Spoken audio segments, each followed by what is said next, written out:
How'd you get into playing basketball, and when did that start? Well, I started playing basketball, I guess, in leagues when I was 6 years old or so.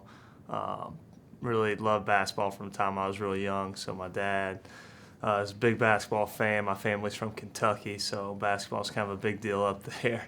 So I grew up watching Kentucky basketball games, and I can still remember when I think I was probably 4 or 5. My dad gave me an indoor basketball goal, and just never wanted to leave the house because I thought it was a cool thing to have a basketball goal. But been playing ever since, and played up through college, and then got right into coaching.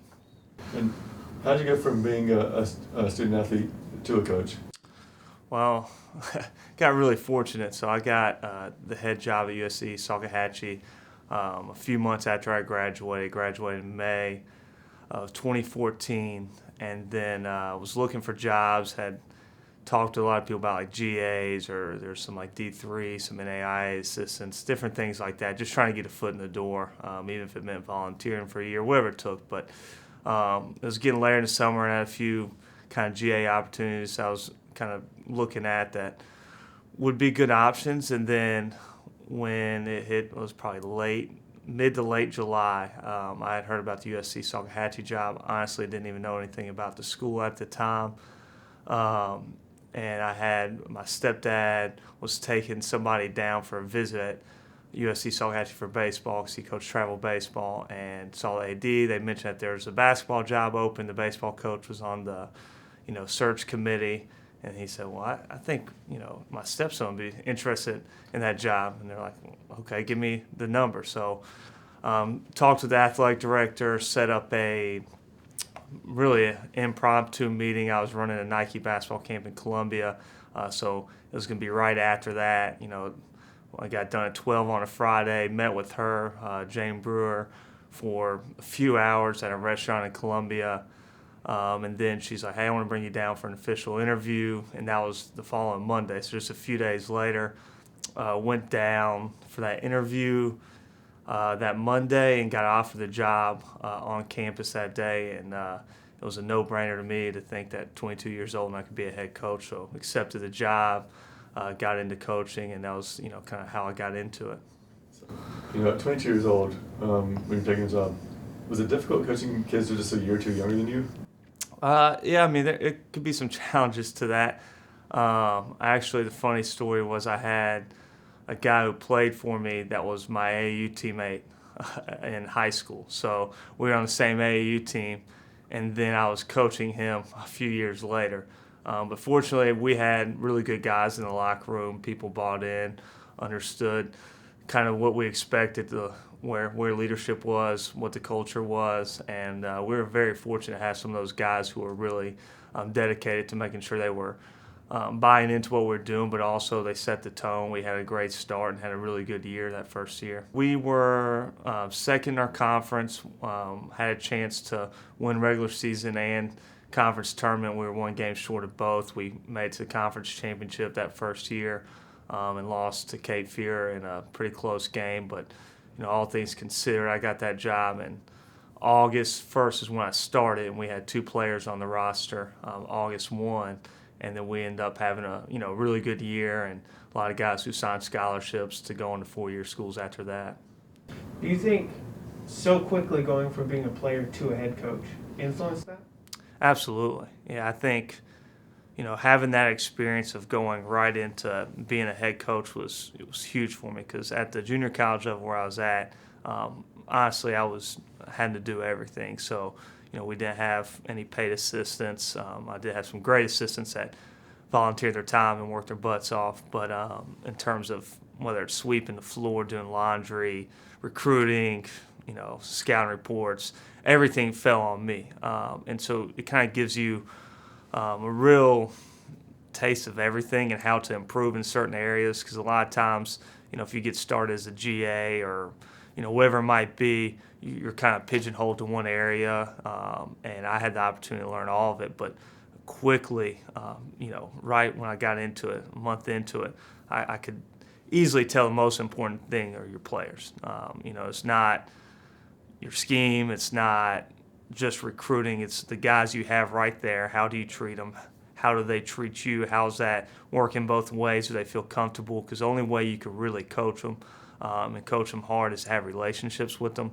And I think that experience of, hopping right into being a head coach gave me that opportunity to really see that importance. So talk about your journey from Salkehatchie to USC Aiken. Yeah, so after a few years at Salk, I had met Coach Vanderslice a few different times. He was at Lewisburg when I started at Salkehatchie. So that first year, actually our conference tournament was at Lewisburg. So they did Region 10, Division 1, Division 2 in the same spot. So our conference tournament was there. That was kind of the first interaction we had.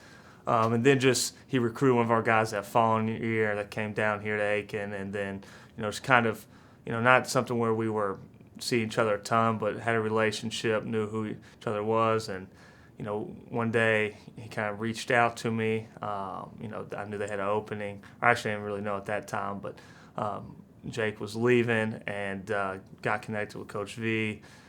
Had an interview and then ended up getting this job. I thought it was a good opportunity. Aiken's been good historically. Coach V's a great person to work for, and I thought it's a place just to, as a coach to grow and learn and continue the journey. So what is the long-term goal for you? Oh, good question there.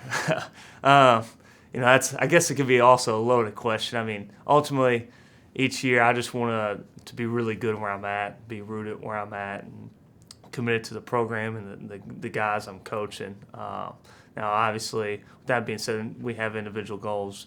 My goal would be to be a head coach again at the 4-year level. However long that takes, who knows? I don't like to put time stamps on things because this is a tough business. It's hard to get jobs, and I'm fortunate to have a great job. But ultimately, I just want to be really good where I'm at, develop relationships that will last beyond their 4 years or 2 years, however long they're with us, and make an impact down the road where, you get those calls, and those are some of the best calls when you get a random phone call from a former player saying just want to check in or telling you something that's going on in their life. And that's the biggest thing for me. Coaching is the opportunity to influence and make a difference, and wherever I'm at, that's what I want to do. Caring about the student athletes is core to who you are. Do you think that influenced your decision to jump feet first into head coaching right away? Yeah, it really did. Like I said, just one of those things. I mean, it's elementary school. I knew I wanted to be a coach. Like some of those people are still finding out what they want to do in college, and that's fine. I went in, my whole high school mindset, college mindset was I knew I was going to be a basketball coach. That's what I wanted to do.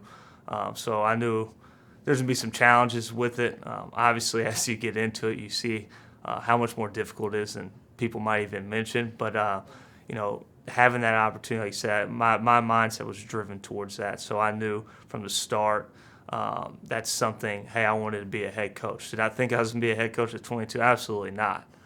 Was I fortunate that Ms. Brewer and Dr. Carmichael hired me? Yeah, that was, one of the biggest blessings in my life, and that, kind of spearheaded my career into coaching. But all that to be said, I think, like you said, what I'm driven by is that personal touch relationship.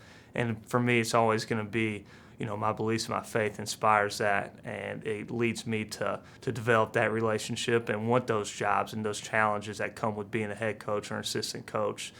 Because with any job, there's challenges, and that's you go into that. Hopefully, people know that, but that's generally why jobs you get paid, because not everybody wants to do everything within that job. It's really interesting that you say that even from when you were a little kid, you wanted to be a coach, because that's not normal. That's right. Not the usual thing. Most people, when they go into sports, I want to be a pro player. Right. What made you choose coaching instead, even at such a young age? Well, part of it probably is, I had a dad and mom that raised me right, but my dad was also giving me realistic approaches in life. Like, NBA probably wasn't going to be for me.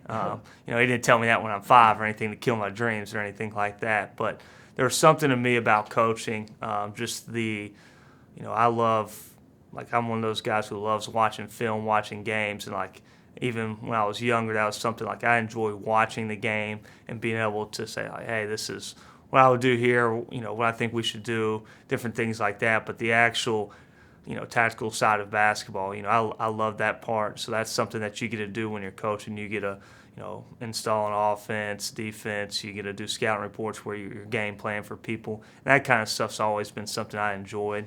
And I think for me, I felt like in terms of influence, coaching gave me a really great opportunity to influence, whoever I was coaching. I didn't know if it was when I was younger, if it was going to be high school, college, different things like that. And then as I got really, by the time I was in middle school, high school, I knew that I wanted to coach college. That was the goal for me. And, really just approached every team I was on, every coach I encountered, like this is an opportunity to start that process.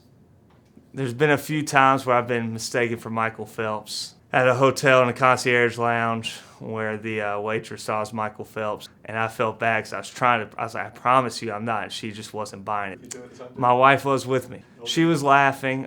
She did think it was funny. Her parents were actually at the same hotel. The waitress was telling them, oh, we just met Michael Phelps, so they knew exactly, oh, Corey and Caroline were just up here.